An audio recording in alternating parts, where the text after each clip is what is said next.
राजधानी पटना में गंगा का जलस्तर बढ़ गया है। इस वक्त की बड़ी खबर आपको बता रहे हैं और गंगा का जलस्तर किस तरीके से बढ़ा है और राजधानी पटना के नदी के किनारे स्थित जो नज़ारा है वो हम आपको दिखाने की कोशिश करते हैं।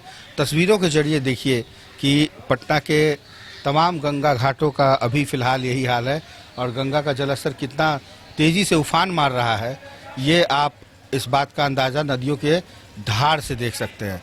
ऊपर जो पुल है वो आपको एक कह सकते हैं कि समुद्र के ऊपर जिस तरह से मुंबई में मरीना बीच है जहां पर लगता है लोगों को कि एक अद्भुत नज़ारा है, ठीक उसी तरीके से राजधानी पटना का ये जो मरीना बीच है ये आपको दीघा से लेकर के पटना सिटी के दीदारगंज तक बनने वाला है और अभी कंस्ट्रक्शन का काम चल रहा है। ऐसे में 15 अगस्त तक उम्मीद है कि ये उद्घाटन भी हो जाएगा जो गायघाट पुल तक के लिए तैयार है। और इसके साथ ही पुल के नीचे जो धार है, करंट है, वो देखिए कितना तेज़ी से पानी बह रहा है और जो दूर दराज से जलकुंभी है वो किस तरीके से लहरों के साथ बहते हुए एक जगह से दूसरी जगह सीधे तौर पर जा रही है। और ये नज़ारा आपको किसी समुद्र से कम नहीं लगेगा। जो धार है, करंट जिसको बोलते हैं इस भाषा में, जो पानी का करंट है वो करंट जो है बहुत तेज़ी से गंगा के इस उफान को जताता है, बताता है कि लहरें कितनी तेज़ है। पटना के गांधी घाट से आप ये तस्वीर देख रहे हैं और ये जो तस्वीर है एनआईटी घाट है, उसके बाद कह सकते हैं काली घाट और कलेक्ट्रेट से होकर के नगर निगम के द्वारा जो बनाया गया, ये सीढ़ियाँ बहुत नीचे तक आती हैं। देखिए ये अब ऊपर से सिर्फ चंद 3 सीढ़ियों को छोड़ दें तो ये पूरी तरीके से सीढ़ियाँ जो है अब 3 लेवल बचा हुआ है। गंगा का जलस्तर खतरे के निशान को पार कर गया है और इस निशान के साथ ही जो लोग स्नान करने आए हैं वो भी खतरों के खिलाड़ी से कम नहीं लग रहे हैं। देखिए किस तरीके से जो तैराक हैं, जो इस इलाके में रहते हैं, वो इन लहरों में कैसे करतब दिखा रहे हैं और इस करतब के साथ ही इन्हें मज़ा आ रहा है कि भाई पटना के किनारे गंगा स्नान किया जा रहा है। तो ये इन नज़ारों के साथ कुछ लोग हैं, उनसे भी बात करते हैं। सर ये बताइए, राजधानी पटना का गांधी घाट और गांधी घाट के किनारे पटना में इसके पहले बाढ़ जो है कब आया था या इस बार जो लग रहा है कि कुछ इसके पिछले साल सबसे टॉप लेयर तक पानी आ गया था, लेकिन इस साल अभी उससे करीब 2.5 फीट के लगभग नीचे है अभी। 2.5 फीट के नीचे? हाँ। तो उम्मीद है कि जलस्तर तो हालांकि जो वो बढ़ गया। हाँ, जलस्तर बहुत तेजी से करीब 15-16 इंच डेली बढ़ रहा है। तो क्या हो सकता है, क्या लगता है? जिस ढंग से बढ़ रहा है उस ढंग से 3 दिन में इसके ऊपर पानी आ जाना चाहिए। 3 दिन के अंदर? जी। और बारिश में भी मजा है वो इस तरीके से नजर आ रहा है आपको कि जलस्तर बढ़ते जा रहा है? हाँ, साफ दिख रहा है कि डेली यहाँ का जलस्तर 1 फीट या 14-15 इंच के लगभग डेली बढ़ रहा है। जो है पटना में बाढ़ आ जाएगा पूरी तरह? पटना में बाढ़ तो नहीं आएगा। पटना में बाढ़ आने में कम से कम अभी आपको 6 फीट पानी बढ़ेगा तब पटना में पानी आएगा, लेकिन 6 फीट तक पानी बढ़ने का अमूमन उम्मीद नहीं है। ये 1975 के लगभग में 6 फीट या 52.5 दीघा घाट का जो जलस्तर है उस लेवल तक आ गया था, जो कि यहाँ का पटना का डेंजर लेवल है। वो आया था ना बाढ़? 1974 में आया था और अभी करीब 49.5 के लगभग पानी आ चुका है। ये बड़ी बात है कि 49.5 तक जो आया है वो 54 तक ना आए, नहीं तो फिर एक बार 74 की याद आती। 52.5 तक न आए। अच्छा, 52.5? हाँ, 52.5 तक न आए। 52.5 और 49.5 में अभी 3 मीटर का अंतर है, जो 10 फीट के लगभग होता है। इस लेवल से 1974 में 10 फीट ज़्यादा पानी था वर्टिकली। अच्छा, आप तो 74 का बाढ़ देखे होंगे, तो 74 के बाढ़ का अनुमान आज के समय में जो जितना डेवलप हुआ है पटना, उस समय तो उतना डेवलप नहीं था, लेकिन बाढ़ की वजह से जो नुकसान होता है वो आमतौर पे किस तरीके से? बाढ़ के आने पर जनरली झुग्गी झोपड़ी वाले लोगों को ज़्यादा नुकसान होता है और जो निचले लेवल में बसे हुए हैं जैसे कंकड़बाग, हनुमान नगर वगैरह, इन लोगों के घर में पानी घुस जाएगा। ये बड़ी बात है और ये देखिए बच्चे किस तरीके से करतब कर रहे हैं, पानी में आनंद ले रहे हैं। हालांकि ये खतरों के खिलाड़ी हैं माना जाता है। और आइए कुछ लोगों से और जानने की कोशिश करते हैं कि क्या इस बार पानी बढ़ रहा है? बहुत बढ़ल है। आप लोग तो नाव चलाते हैं, इस बार जो है क्या स्थिति लग रहा है आपको कि बहुत स्थिति खराब है, देख रहे हैं बोट उट नहीं चल रहा है। अरे इधर बांधने दीजिए ना। ये इनकी नाव है, क्या नाम है आपका? विजय यादव जी की नाव है और पट्टा के इस किनारे से उस किनारे तक ये नाव जो है लोग जाते हैं, तो अब इसका इनका सहारा लिया जाता है विजय जी के नाव से।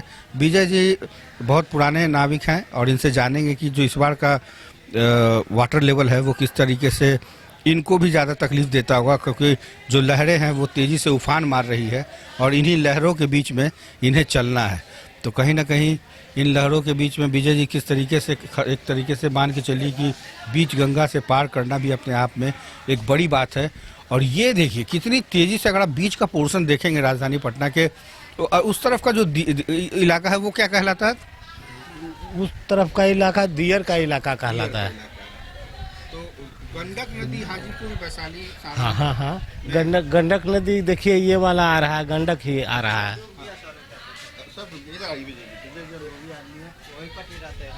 आप किधर रहते हैं? ऊपर में रहते हैं, वो सब पेड़ जना रहा है ना। वो जे रहते हैं, नजर आ रहा है जो हाँ। दियर का इलाका है, हाँ वो सब डूबा हुआ है। हाँ वो सब डूबल। तो कितनी घनी आबादी होगी उधर की? बहुत है आदमी, आदमी तो बहुत है, होगा 300-400 आदमी अभी है। तो लोग कैसे रहना होंगे? वो सब हल्का हल्का जहाँ जहाँ सूखल है हुआ रहता है, सबको पानी में घुसल है, चिमकी उमकी टान के रहता है। पूरा और दहाएगा ना तब जाएगा। तो अभी लेवल पे है कि है कोई भेजुन है, अभी भीड़ भरल है ना, तो ऊंचा है, बचल तो बचा हुआ है अखनी। नाव आप चलाते हैं तो आपको नहीं लगता डर कि बहुत खतरा है इस बार जो वाटर लेवल पर? हमको डर नहीं लगता। हाँ हाँ, इसी में रहते हैं, कहीं बच्चे से रह रहे हैं, बहुत दिन से रह रहे हैं ना, हमको डर नहीं लगता। कितना पानी बढ़ जाएगा तैयो डर नहीं लगता। दिन भर में कितना कमा लेते हैं आप? 1 रुपया नहीं अभी हो रहा है, देख रहे सुबह से आए 1 रुपया नहीं हुआ, पानी न भर गया। नीचे पानी रहता था 400-500 हो जाता, पानी ऊपर आ गया तो नहीं आता है, कस्टमरे नहीं आ रहा। इस तरफ से इस तरफ का जो संपर्क जो आप देख रहे हैं पूरा दियरा का जो इलाका है, तो उधर की कुछ सब्जियां इधर आती हैं, लोग इधर आते हैं, घास काटते हैं, जानवरों को खिलाते हैं, तो अभी तो सब रुक गया होगा। हाँ सब रुका ले, सब्जी सब डूबने गया, सब डूब गया, कुछ आमदनी नहीं। हाँ सब डूबल। आम जनजीवन में जिनका सहारा गंगा है, जिनके लिए गंगा ही एकमात्र सहारा है, जीवन जीने का सहारा, अगर वो उफान पर हो तो स्वाभाविक है कि एक गुस्सा है, उग्र रूप जब गंगा धारण करती है तो वो ये नहीं देखती कि कौन क्या है। ऐसे में राजधानी पटना और पटना के आसपास के जो तमाम इलाके हैं, खास करके वैशाली सारण का जो इलाका है जो गंडक नदी से घिरा है, तो गंडक नदी और गंगा नदी, ये दोनों नदियां उफान पर है इस वक्त। और जो इस किनारे पे जो लोग रहते हैं उनका भी जनजीवन पूरी तरीके से अस्त व्यस्त है। कुछ युवा हैं हमारे साथ, उनसे भी जानने की कोशिश करते हैं। आप लोग तो युवा हैं, ये बताइए कि पटना में आप लोग गंगा घाट देखने आए हैं? गंगा घाट क्या? घाट देखने जी कभी देखा है? इतना सीढ़ी तक पानी नहीं, इतना तो कभी तो नहीं देखा था। गर्व भी होता होगा कि गंगा के किनारे है। जी तो कहीं ना कहीं इस बात का इनको खुशी भी है, और खुशी इस बात की है कि इनको लगता है कि, और देखिए बहुत सारे लोग चूंकि आज कहते हैं कि एकादशी है तो कुछ लोग नहाने भी आए हैं। नहाने के साथ साथ ये जो लोग हैं वो NIT घाट पर सुबह से शाम तक सैर के लिए भी आते हैं। और सैर करने के साथ साथ ये जो आपको जो तस्वीर दिख रही है, यहाँ पे बहुत सारे बच्चे पढ़ने भी आते हैं। उनको लगता है कि गंगा किनारे पढ़ने से कुछ आध्यात्म वगैरह कुछ सोच, तो उन स्टूडेंट से भी जानेंगे कि आप लोग तमाम जो स्टूडेंट हैं वो नदी के किनारे पढ़ते हैं तो उनको एक अलग सा एहसास होता है, लेकिन गंगा के किनारे इस तरीके से जो उफान मार रहा है, कैसा लग रहा है बताइए? काफ़ी अच्छा फील हो रहा है, पढ़ने में आनंद आ रहा है, इसलिए यहाँ पे आते हैं। तो काफ़ी ओपन इन्वायरमेंट है यहाँ का, इसलिए। किस विषय की पढ़ाई कर रहे हैं? सिविल सर्विस का कर रहे सिविल सर्विस। जी हाँ। बहुत बढ़िया। अच्छा, आप लोग तो लगता है वर्कबुक प्रैक्टिस वर्क कर रही हैं? हाँ, ऑब्जेक्टिव मतलब ठीक कर रहे हैं, किस चीज़ की तैयारी कर रहे हैं? कंपटीशन। कंपटीशन में क्या कंपटीशन तो जनरल कंपटीशन। बाहर से आए। जी। कैसा लगता है एनआईटी घाट या गांधी घाट के किनारे इस तरह से स्टडी करने में कितना सुकून बहुत मिलता है? बहुत अच्छा लगता है। बहुत अच्छा लगता जी। है। घर के अंदर और बाहर में क्या फर्क है? घर के मतलब बाहर निकलने के मतलब बहुत अच्छा वातावरण है, मतलब अच्छा मन माइंड शांत रहते हैं। हाँ, और घर के रूम मतलब रूम में बंद रह के पढ़ने मतलब ज़्यादा देर हम नहीं पढ़ सकते अंदर। सफोकेशन भी होता है ना। सबसे बड़ी बात है कि सफोकेशन होता होगा तो लगता होगा कि अरे यार कहाँ चले। तो ऐसा जो सीन कि बाएं तरफ गंगा है, पुल है और ऊपर से इतना खूबसूरत सा नज़ारा शेड है, क्या कहिए? काफ़ी अच्छा जगह है ये, पढ़ने के लिए तो बहुत मस्त जगह है। मतलब यहाँ पे पीसफुल लगता है।